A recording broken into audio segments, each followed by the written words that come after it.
Hello, friends, and welcome to today's episode of Booked. I'm your host, Saffron Asteria, and I'm joined today by Leah Simmons. Welcome. How you doing? I'm good. I was just looking at my picture and I was like, I look so smug in my picture. And then I'm looking at my camera, like, oh no, that's just my face. Great. Love that for me. Thanks for having me. Well, thank you for coming. I appreciate your time, and I'm very much looking forward to getting to know you. As I said before the show started, I actually followed you on Twitter two-ish years ago, which I believe you're not on anymore. And I was confused and also like, oh my God, I know this person, but I don't know them. Like, you don't know me, but I know you, which sounds really creepy, but Oh, not creepy at all. No, I it's get the it. nature of the internet, isn't it? Like, so I think sometimes when people share their lives a lot online, it kind of like blurs a line a little bit because you feel like you get to know that person, and then you forget that they can't see you looking at all the You posts know, they have. I have interactions. I have like chronically online. I live in a Mm, state with less than a million people, so like I socialize a lot online. And mhm, I had recently gone to my day job is HVAC, very mm. sexy. Don't talk enough about that on social media, but I had gone to a conference and like I had hugs from people that I apparently know from LinkedIn. Sorry, friends, but they're just like, "Oh, I follow you on social media," and like hugging strangers. Like, well, this is great. Love this for you. But I think it's cool. Like I don't think that 10 years ago I would have said that I could genuinely make friendships with people through social media. But Mhm. like since the pandemic, I have gone and like stayed and visited with people. I've stayed with their family. I've like planned trips around people that I've exclusively met through like Twitter and Blue Sky. So I don't know, it's cool when you have that genuine connection. And I think as somebody who kind of wears their heart in their sleeve online, you Mm. know, this is me. Sorry. Well, you shouldn't be saying sorry. I'm a Midwesterner. It's just kind of like in our blood. It's in So your blood. brace for that. Okay. No, I have questions about salads later, Yes, yes. Get the Jello ready. which was an absolutely baffling. We'll talk about your books in a second, but that Yeah, was yeah, yeah. We're really just here to talk about salads. No. well, it's baffling for me because as you could probably tell, I'm from England, and I moved to Texas, and my in-laws are sort of from the Midwest, they're from Ohio, Oh, so they sure, have sure. those influences. And sometimes at family gatherings, I'm like, "What is this food?" Because Yeah. it's just a bunch of stuff that I wouldn't put together necessarily. Hmm. And then it's called a salad, which is There's mind. no vegetables in it, but it's a salad. Usually mayonnaise or whipped cream based. Yep. There's going to be dairy. Yep. Sometimes Snickers. Yeah. I realize it's like a cultural phenomenon. Sometimes I have to unpack for people. And we were talking about, before we went on air about like everyone knows me as Leah from South Dakota. Mm. And that all started as a joke because our corporate office is based out of Portland. And I would call and they'd be like, oh, it's Leah from South Dakota, obviously the only one. And when I was first writing and querying and getting to screenwriting, I was really trying to kind of like tone down the Midwestern as it doesn't come through my voice. And I remember like somebody gave me some feedback and just saying, no, lean into that. Like, that's interesting. I don't know anybody from South Dakota. Don't write about something. Don't like round out your edges. Just like lean into it. And so I have, and I feel like that's been a big part of me finding my voice as a writer. Go on, Mm. Chen. That's very cool. Well, to segue into my first question that I had for you, thanks for setting that up. For those of the audience who aren't familiar with you or your work, could you tell us a bit about what sorts of things you write? Yes. So I'm primarily a genre writer. So I really like writing horror, sci-fi, like very dark horror. I love body horror, and generally female centered. And this is another kind of like journey as a writer. Like I always wrote male protagonists, and I couldn't really figure out why. And I think it's just you're raised seeing movies where the dude is the main character, and like Mhm. now I love writing female character, like complex messy female characters that Mm. represent parts of myself. And I really like to kind of wade into sort of like icky, uncomfortable topics because I feel like horror is a really fascinating lens to look at those things. Horror is always a reflection of our society, and I think it's especially in books and movies right now, it's doing very interesting things. Mm. And I like it as just a lens on like my own community, my own world that I'm living in, Mhm. especially as somebody who's a blue dot in a red state.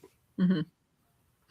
Well, being able to write fiction to express those things is incredibly helpful, I found, because you get to explore topics that you may not be able to talk to people, especially if you are like surrounded by people who maybe don't have the same views as you. So it gives you the opportunity to explore that in a safe way, which is super important. It's also, I think, it's good for the brain as well, especially if you're, I don't know, if you add sort of things about yourself that you want to work through or whatever. Because I know a lot of writers do, is that they sort of challenge themselves to, I don't know, use it as a bit of therapy. Do you ever use that?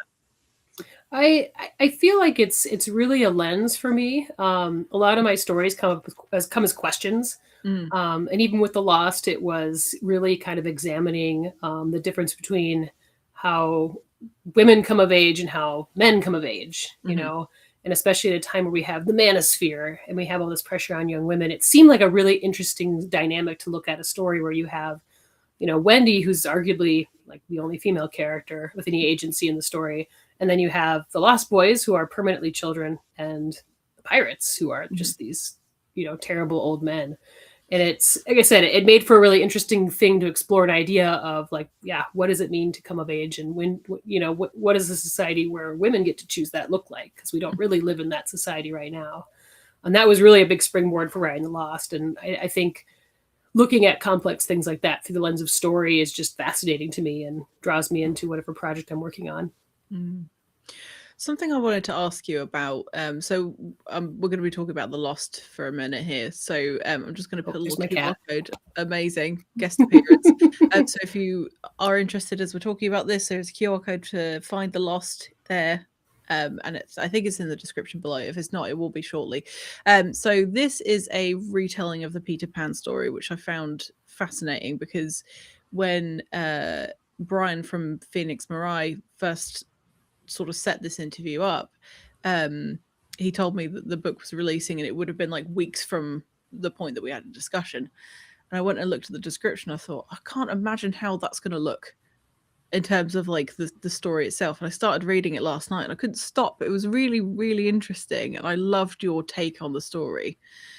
So did you make the conscious decision to go, okay, so I like the story of Peter Pan, I'm going to turn it on its head and do something else? Or did you start to write something and you saw it being mirrored? Guys, don't steal my spotlight, Fee.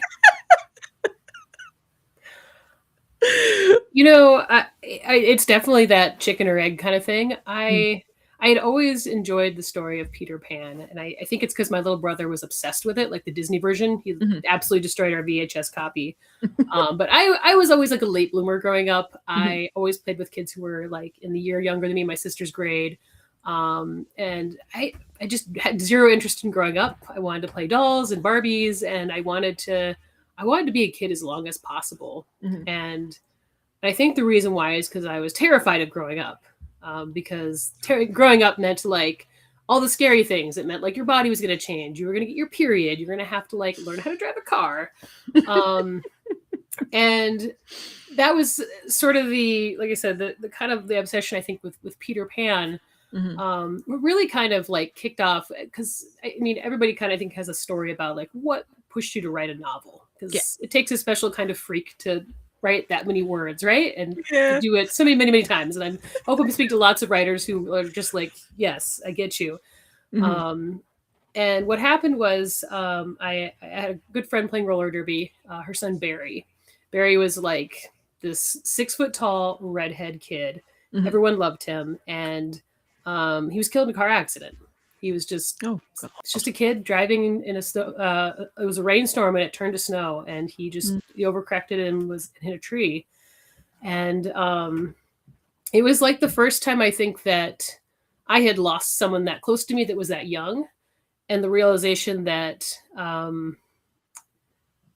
Barry was going to be 16 forever, you know. And that, I mean, like I said, it kind of messed me up for a while because I was just a new mother. My son was 2 at the time. So I remember like holding him at the funeral and just thinking like, I can't imagine what Sandra's going through, and processing that and thinking about, you know, what it means to be in a world where your son never grows up, and how like that kind of tragedy implanting on a whole generation of people in a world where you are not only struggling to survive, but, you know, you have this whole group of people in this Arrested Development, where the tragedy of not being able to actually grow up becomes kind of a focal point.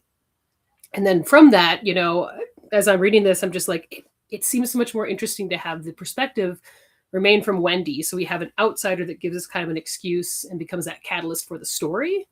And then it just kind of flowed from there. I really wasn't sure where I was going with this. I completely pantsed it. If I had been smarter, I probably would have outlined it. But it felt like just the emotional core of the story kind of just organically got me through it. I don't know how long I disappeared for.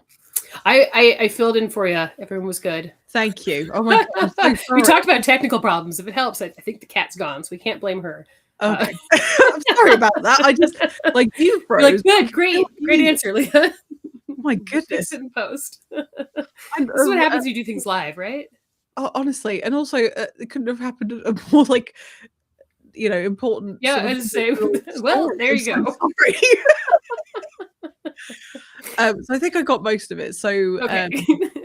So I don't know if I could repeat it, but yeah, I'm not going to make you repeat yourself because I'm sure everybody okay. else heard you, so it'll be okay. That seems like a cruel thing to do. So just in case I missed this part, I'm sorry if you've already said this already. So those experiences that you had in your life were a bit of a catalyst for you to tell this story, right? Yeah, I mean, I think in essence it was, if you look, the dedications to Barry, and then his mother Sandra had actually passed away a couple years after that from Parkinson's. But it was, I think it was a way for me to process my grief, as a mom, and seeing somebody who lost their son, and also Barry, who we knew since he was 4 growing up. So yeah. So did that make this book particularly challenging for you to write emotionally, or was it more flowy than that? It was very flowy until I would say like the third act. The end was very challenging to write just because I had an idea of where it was heading. And I needed, it has a tragic end, but I wanted hopeful, which is always kind of a weird thing to balance with a dystopian story. But yeah, I remember, like, I don't know if anybody else experiences this, you spend a lot of time, and I think it took me about a year to write this, and it's like you write the end and it's just this cathartic, ugly cry in front of your computer, because it's just like, we got there, guys. So it was, and like I said, I think it was really a big way for me to process my grief and throw a sock at the cat because she's clawing at the wall. What a diva. Just can't handle sharing the spotlight. But I get it. Yeah, we've all been there. So I hope that answered your question. Yeah. So that's fascinating. So it took you a year to write the book. Are you somebody that sort of labors over the editing process? Do you have like a trusted person? Do you do a lot of the editing yourself? For this one, so during the pandemic, so I really got big into writing, and I reached out. I found a great writing community on Reddit, and found some beta readers and did some swaps. I found one person that was fantastic. She was probably more like a line editor than she was, a beta reader, and gave me some really great feedback. I also had paid for a session. There's a company called Roadmap Writers. Okay.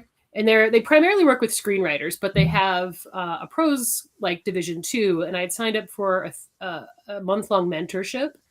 So I got a lot of really good high-level notes and feedback. And then it also kind of gave me the confidence to start querying, because that was, I wanted to get this out to the world. I hadn't yet self-published anything, but I was just like, I think this could be something I could pitch to somebody. So they helped me figure out how to put a query letter together and start looking at pitch events online and just getting it out there, which was great, because otherwise I don't know if I would have had the direction to kind of run the right way.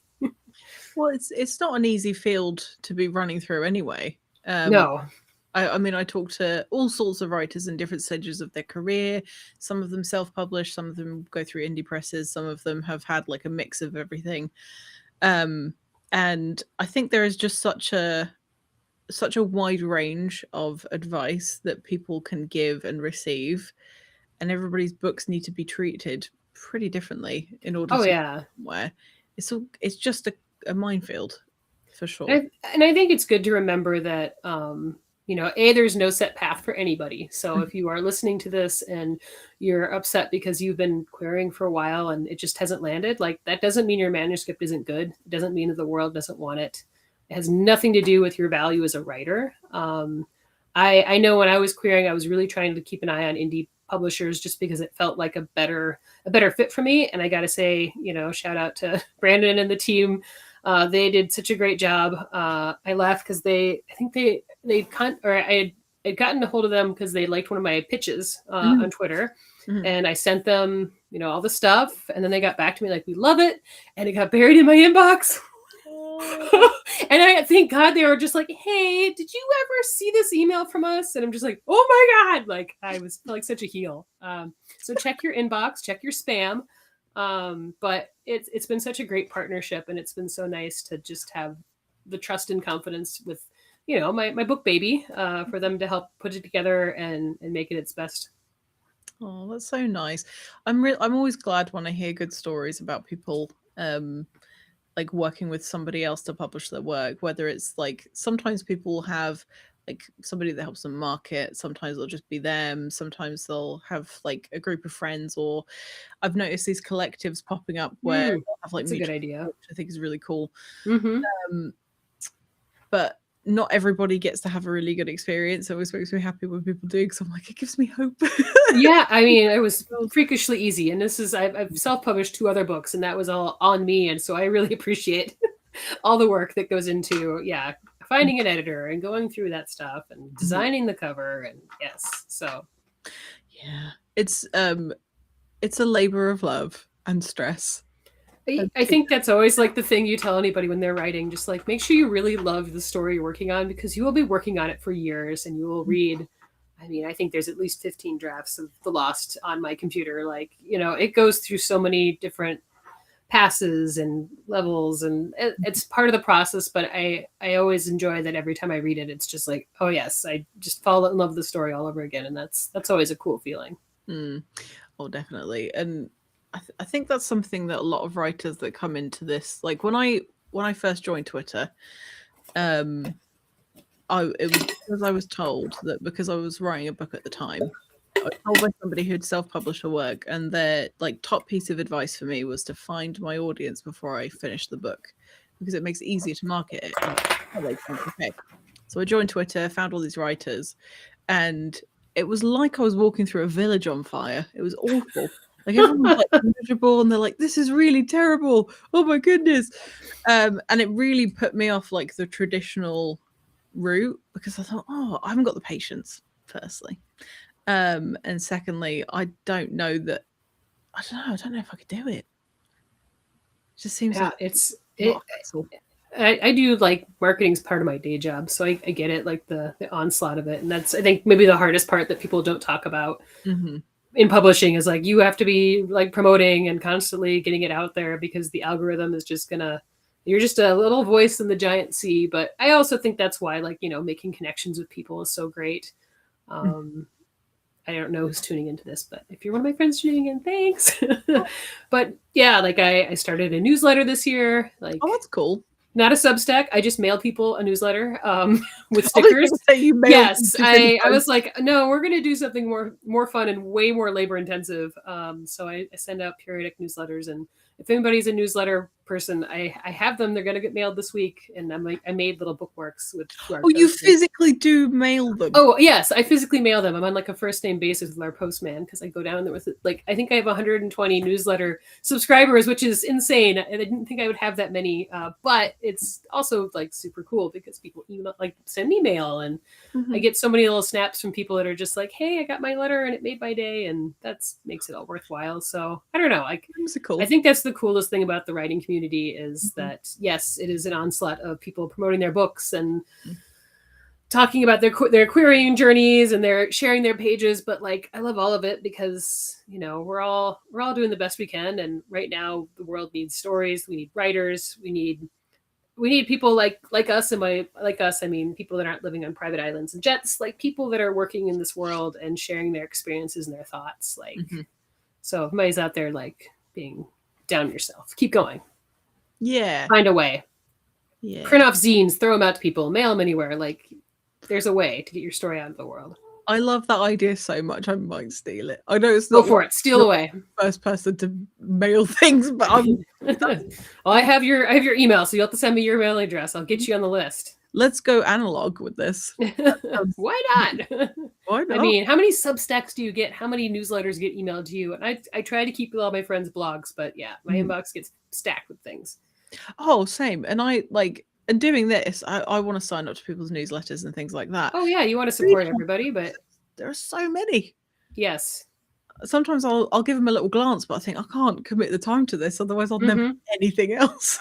Yes, and then there's my to read pile. Like, guys, I can't even. I think if I knocked my TBR over, it will kill me. I'll be dead.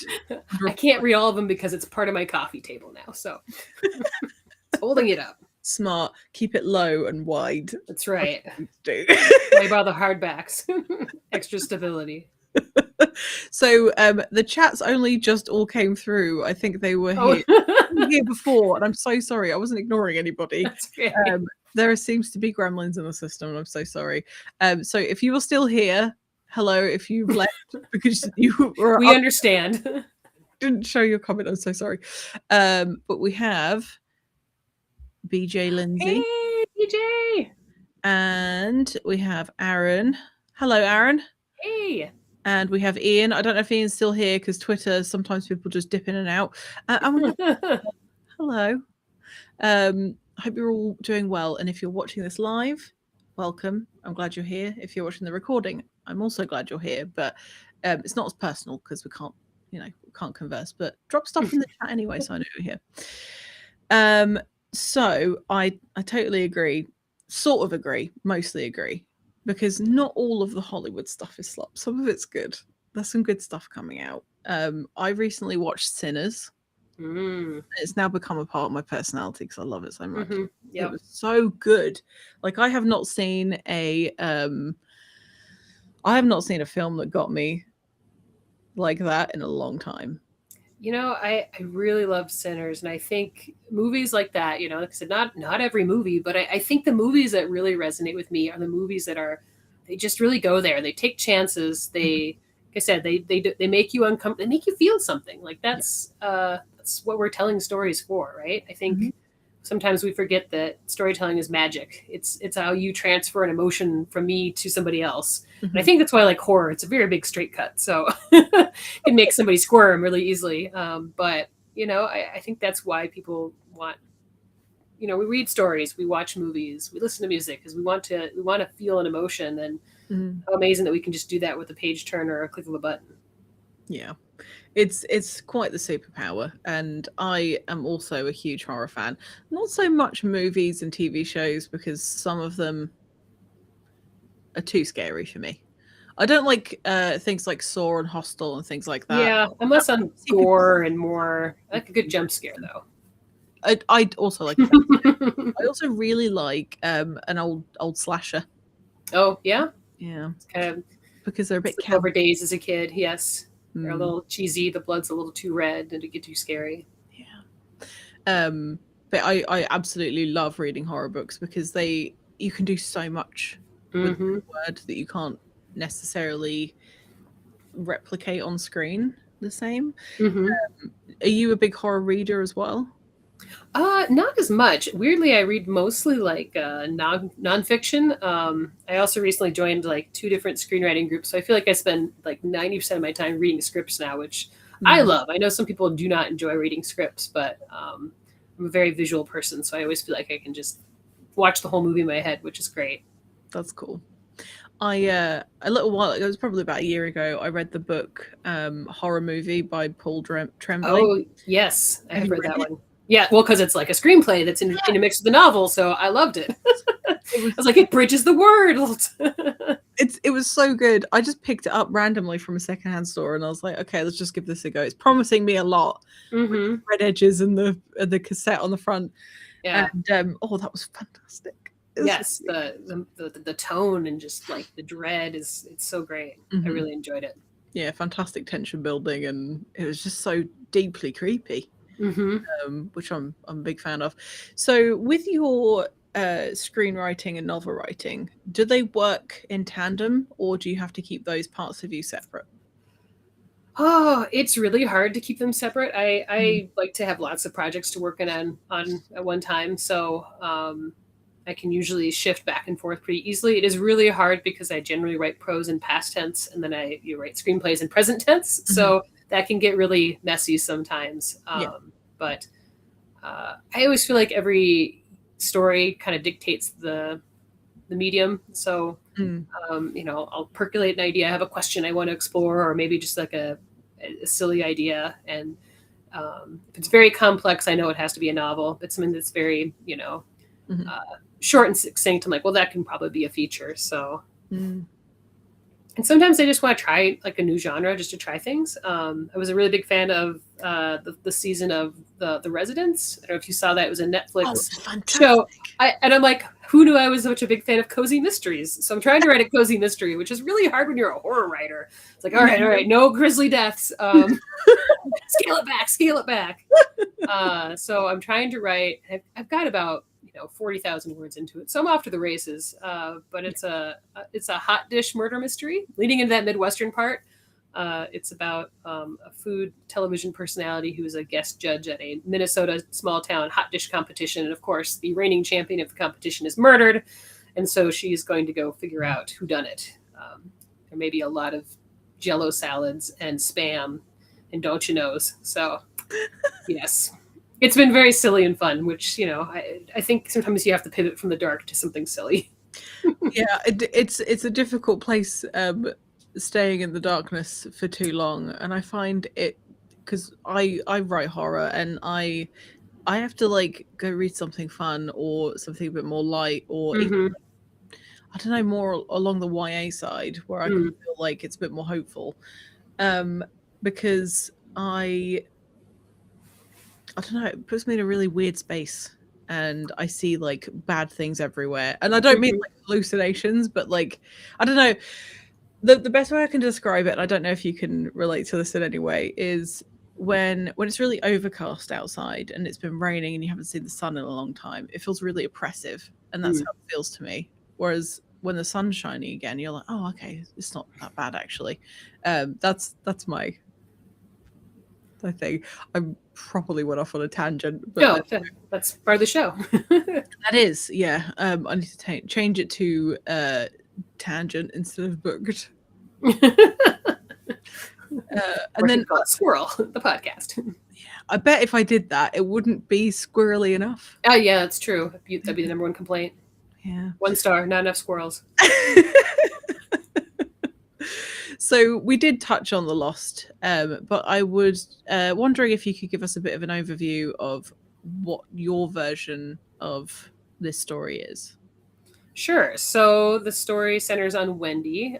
She is the daughter of George Darling, who is the CEO of a very powerful tech corporation.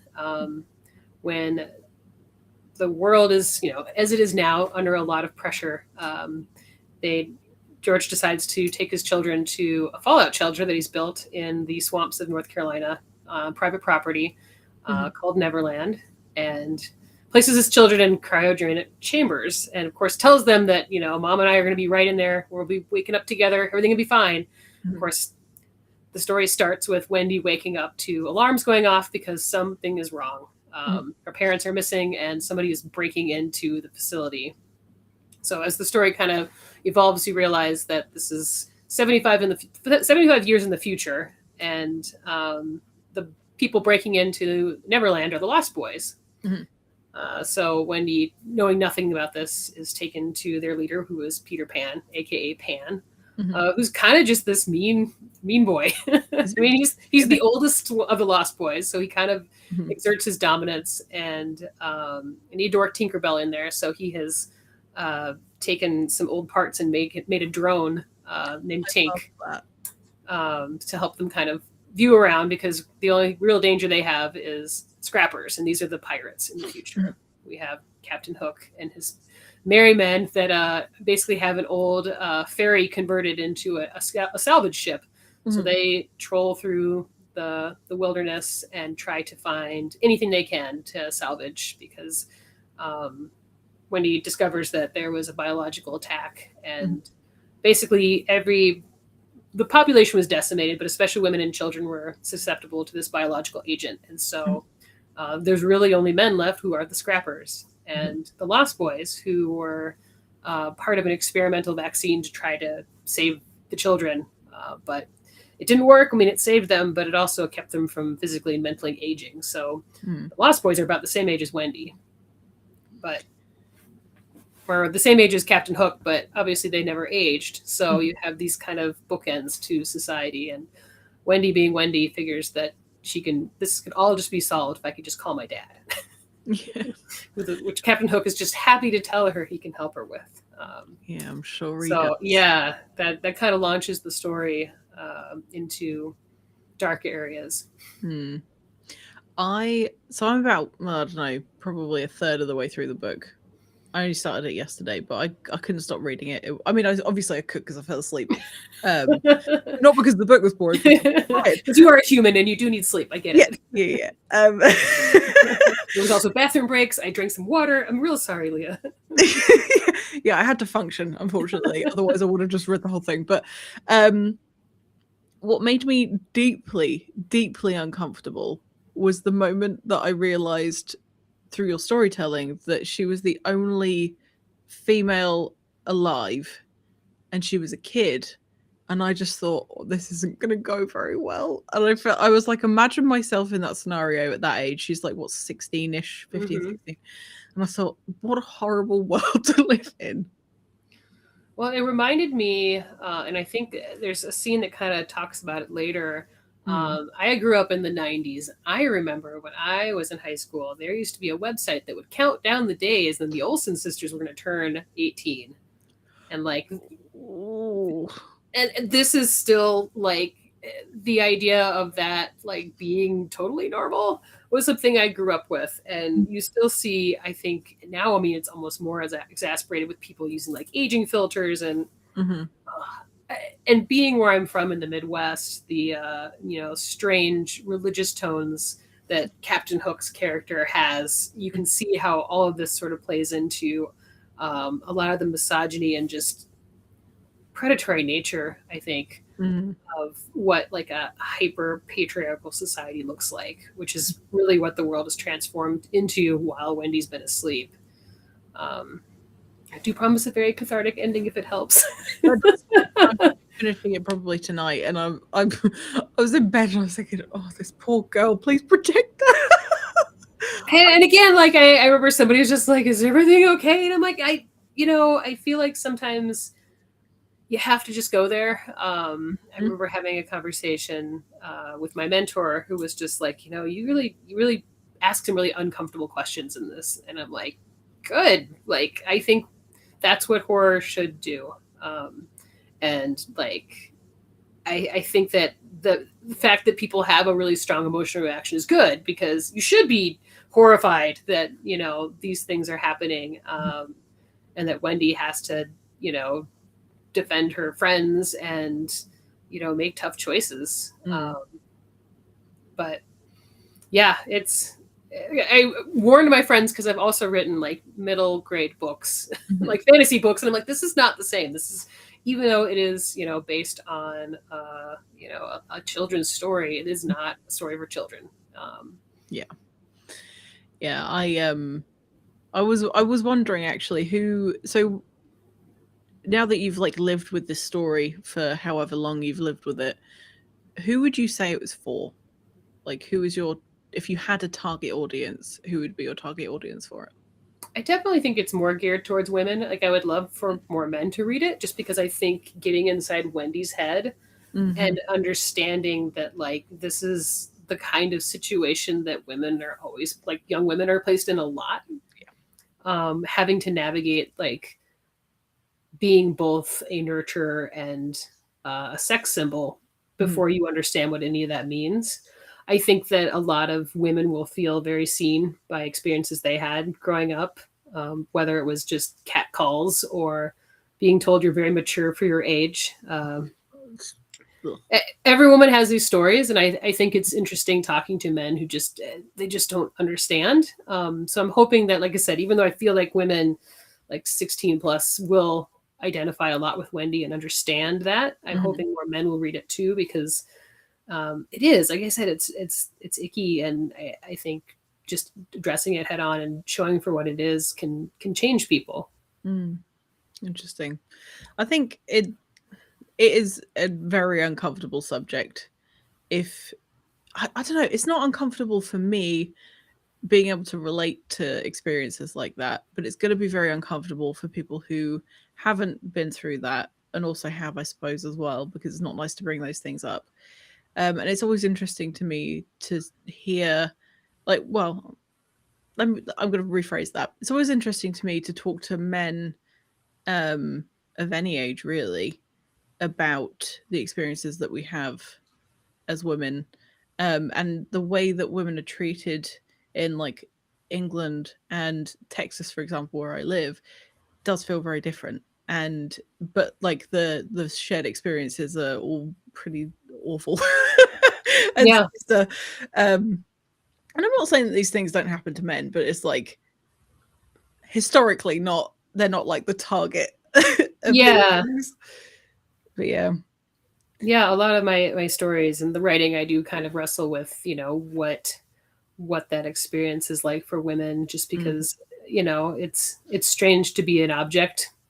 And living in a time where we're seeing more of women's rights being taken away, it's a little surreal sometimes. So writing about it, I think, helps me process. Yeah, for sure. It's something that I have learned to, like, be quietly angry about, because I have to be careful. Obviously, being an immigrant, because I am, I keep a lot of my opinions to myself, which in itself is, like, by design, I think. But also it's one of those, like, self-preservation things where, like, half of me wants to be, like, standing on a roof and with a placard and stuff, and the other half of me is like, if I just keep really small and really quiet, then maybe they won't see me. Yeah. But yeah, we do have somebody that's already put your book on their Kindle, so I Oh, hope you enjoy it, yay. Liam. Thank So far, you. I've loved it. I'm sure you will as well. But I mean, although that there are, that's a huge part of this story that you're telling, it's also interesting to see. It's interesting to me to see people writing from the point of view as a younger person, like a child, because it's very easy to, like, infantilize children to the point where they're, like, baby talking and stuff. But you've done a really good job of being able to, like, age the children really well. So the voices are very identifiable as that age range, which I think is that's a skill to be Oh, able to do thanks. properly. Because there's often times when I'll read a book and think, I have absolutely no idea how old this person is. I have no idea. Yeah, I will agree, because I think like the precocious child is like one of my least favorite stereotypes, and feels like sometimes people write children as little adults, and I have a 7-year-old, so I'm used to trying to decipher what it is he's asking me. It's mostly like Minecraft terms and like what I call YouTube sounds. Yes, for like, I think he thinks like and subscribe is now like how you tell people goodbye. But he will do like, so this is a thing on like watching like video games. He likes to really watch Minecraft. Like people build things in Minecraft and then he'll go build them. But they will do like little noises and stuff, and he will do those things. And I'm like, you have to stop. Everyone's going to think you're having a stroke. You need to stop making YouTube noises. So that's like a house rule. It's like no YouTube noises, no like flavor noises, no drops, no. That's so funny. Yes, battles I never thought I'd have as a parent. Oh, that's hilarious. Yeah, my a couple of my nephews like watching people streaming and playing like Stardew Valley and things like that. And sometimes I've like watched a few of the little shorts and stuff that they watch, and I don't think they're appropriate for children a lot of the time. Yeah, I think that's what we've lucked out with Minecraft. It's usually pretty low key. It's whole building stuff. Yes. Yeah. But yeah, that's hilarious. Yeah. We've had a couple more people join us. Hello, Jose. Nice to see you. I say Hi. see you, that's a bit of a stretch. Nice to see your name on the screen. And we also have Ellen Holmes. Thank you so much for joining us. Hello. So you have self-published 2 books, which are in the same series, and it's the Thorn series? Thorna, yes. Oh, This was actually the very first novel I wrote. okay. I did it the wrongest way you could. So don't do that like me. Again, totally pantsed it. I started writing. I want to say like I think I started writing it like the first day of lockdown. It Wow. was just I just needed to get out of my own head. I think Mhm. everybody, is going to give everyone PTSD just thinking about like spring of 2020. But everything was in free fall, and I needed something to ground me. And writing a fantasy story became that thing. So every day I would sit down after I put my son down for bed, and I would write 1 to 2 hours, and suddenly I had a 145,000 word manuscript, which is like way too long for a novel, which I didn't realize. But I also just really loved the story because, when we talk about writing for therapy, it was like, oh, this is a story that's teaching me like how to step up, like be brave for this moment. And Interesting.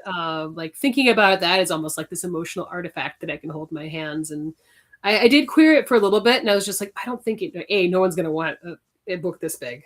Even fantasy, it's still a real stretch. Bit of a chonker, yeah. Yeah. So what I decided to do was I was like, well, I'm going to self-publish it. I'm gonna cut it into 2 novels, which there was actually a pretty good midpoint, Mhm. just about halfway. I hired a fantastic editor through Fiverr who was amazing. I was so scared of hiring an editor because I'm the worst speller ever. My middle name should be Red Squiggle because it's just rampant. But she was so gracious, and she was so nice about she was very concerned about preserving my voice. And Mm. anytime she had a thing that was just like, I don't know if you want to phrase it like this, but um, you know, she would just highlight things and draw it to my attention to me, and yeah, Mhm. really was instrumental in me getting it. So I don't sound like an absolute dum dum.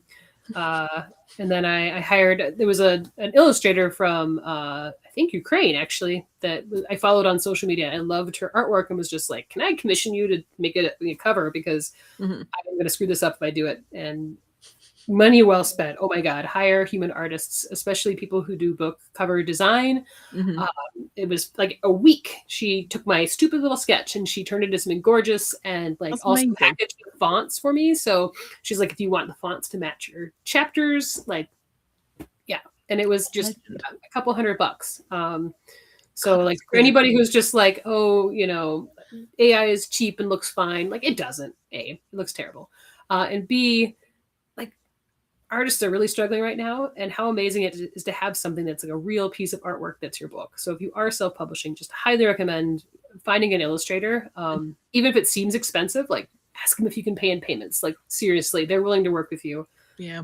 And then you have something that's iconic and that you can launch your series with or sell Mhm. merch. If it's cool, like that's great. Yeah. So it was a very stressful experience. Well, I'm not type A. Big shock, right? But just getting everything lined up and fighting with the formatting and stuff. But I was really pleased with how it turned out, and it was so fun to do like a little book launch with our local book co-op here and have all my friends come out and sign my books. And Oh. yeah, it's fun. And like I said, especially if you're just starting out and querying seems really scary, like self-publishing is totally valid and a great way for you to still put out a fantastic product and meet your audience too. Mm. That's awesome. Well, I'm glad that you it sounds like you learned a lot from that experience. Which is great. And that's how we grow, and that is how we improve. And there are authors who, like, I think I started this show December 2024. And there are authors whose works I've read at the beginning of that journey, Mm. they're releasing stuff now, and they are totally fucking different. Oh yeah. Totally different things in the best way possible. I'm seeing Hmm. people like play with new forms of storytelling, and their sentence structure and their flow is improving, and they're finding their people. So they're finding their editors and their beta readers, and the team basically that you put together to get this thing out there. And it's so nice to see. It makes me Yeah. so happy. I think that's like, something we take for granted as writers is, Mm. this isn't like learning to play piano. You don't really get to have the feedback to really appreciate how much you've grown. You really have to look back at what you've written or see earlier drafts and go, wow, I've really come a long way. And that's such a great feeling. Yeah. Oh, definitely. It's and that's the thing. Like, if you're watching this and you've either like just released something or you're going to, it's okay if that's not like the perfect thing ever. Like the Yeah, most perfect thing ever. it doesn't have to be the best book on the planet. Like, be proud of it. Mhm. And yes, in 5 years you're probably going to cringe, but that only means that you've grown since then. So like, that's not anything bad. That's good. Yeah, that's what you do. The second edition. Yeah. And Nobody. also, like, I think a lot of people like are afraid of pulling the trigger on anything because they so want things to be perfect. And like, Yeah.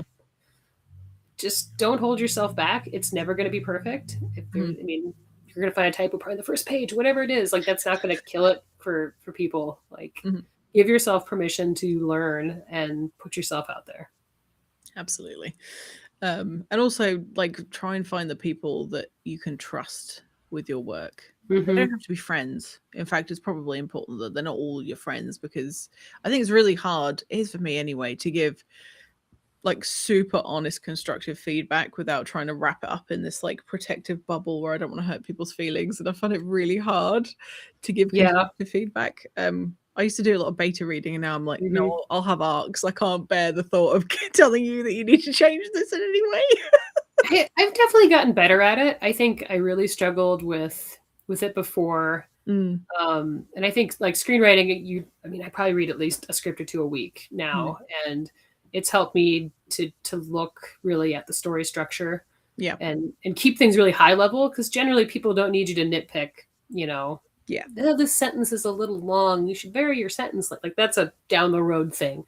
I think generally when people are looking for feedback, they really want those big blocks of like, hey, you know what, boom, this section here, I was so bored, I think maybe you can condense it, maybe you can cut it, or I didn't understand this character arc, they just seemed to go all over the place and it didn't make sense for me, or I saw this ending a mile away, is there a way you can do more to keep that reveal exciting? Giving notes, it's its own kind of skill. Still getting there, but I have a little cheat sheet rubric that helps too, just to articulate things in a way that's more constructive, because you can't just tell somebody this is really boring. You have to be like, well, I think the pacing was too slow for what you're trying to accomplish with the story. That works a little bit better. And I think, like you said, find the right people. I think when you find people that, even if they are very blunt, knowing that they're coming from a place of wanting you to bring the best story forward, like keeping that in your heart, even if it is somebody who is kind of being like, know that it's going to make you better. Because you need to hear it. There's just no way around it. Absolutely. You can't call your baby ugly. It's just going to happen, and that's fine. You can't. It could be the tastiest apple in the orchard, but some people don't like apples. So don't bend over backwards to make somebody happy that's just not going to like it. Go find your people and go make them happy. Absolutely. And not everybody's going to love what you do. Yeah, I'm sure that I'm going to have reviews of people who do not like my book, that hate my book, that tell me I should stop writing, and I'm just not going to listen to them. So yeah, it just wasn't for them. Yeah, it's not for them. That's fine. Go find a pair or something. I can't bring myself to leave bad reviews, so I don't review things I don't like. So yeah, I'm kind of in the same boat. Like I don't need to rain on somebody's parade. But when I read a great book, I want to shout it to the rooftops. I want to give people 1 million stars. I refer everybody, and I think that's the great thing about the community too, is that when people find something they really love, and they also want to read like all your books, which is great. So like, get yourself out there and tell people you like their stuff too. That's also fun. Yeah. So their like cool thing of social media is, you can find the writers that you like, and you can go and, tell them when they post things, hey, I read this and it's great. And no one ever wants to or gets tired of hearing how great they are. So tell your creators that you like their stuff. Yes, that's a good tip. I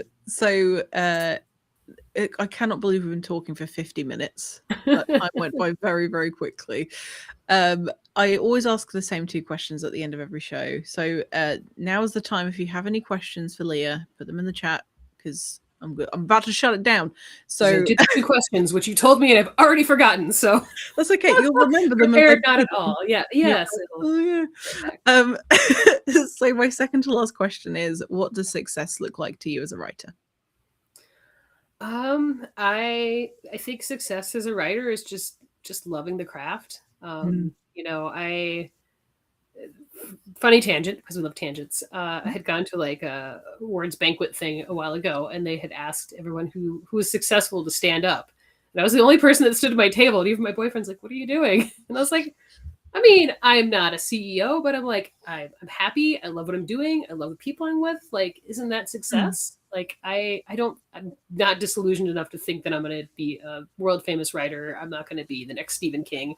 And I don't have to be successful. Like, I love writing. I write every day. I love talking to writers. I love reading, and it brings me so much joy. And right now, I feel like that's the thing to be chasing. Find the things that bring you joy, and if I can do that, then successful. That's really nice. I like it is that. true. I love writing. Always writing. And that's the thing. I can always tell when I interview people. It's very rare that this is the case, but I can always tell when people write because they feel like they should, but they don't love it. Like they don't really enjoy the thing that they do. It doesn't happen very often. I can always tell, and you obviously very much love your craft. Oh, it's like compulsive. You know, I have a little app on my phone. What are you doing? Well, you know, just had an idea. Nothing personal. I'm gonna finish this chapter. I do that too, but I'm very much like, shh, hang on a minute. I have to write this down, otherwise I'll forget. It's gonna be gone, guys. Yes. Well, it's you have like a sand timer. I do anyway. Oh yeah, I'm gonna lose it as soon as I get distracted, which is very fast. Yep. So the last question that I have for you today is, if you were to go back to when you first started writing and give yourself any advice, what advice would you give? Oh, I think the best advice I probably would have given like past Leah was spending more time figuring out how I want to outline. I feel like that's been, you know, like I said, I'm kind of a pantser. I love to just sort of fly by the seat of my pants when I write things, especially for rough drafts. I like the discovery draft where I'm just like discovering who the character is and building the world. But I think I really struggled with just like story structure because I couldn't really find an outline format that worked for me. I've come to learn I'm not a detail oriented like outliner. I can't do lots of bullet points. I don't want to know my story in so much detail that I feel locked in. So, and I think that's where like doing more screenwriting has helped. I really love beat sheets.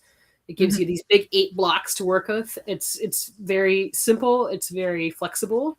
And it's kind of reframed how I write now. And now I can still write very intuitively and have a roadmap, but not feel like I'm stifling my characters and my creativity.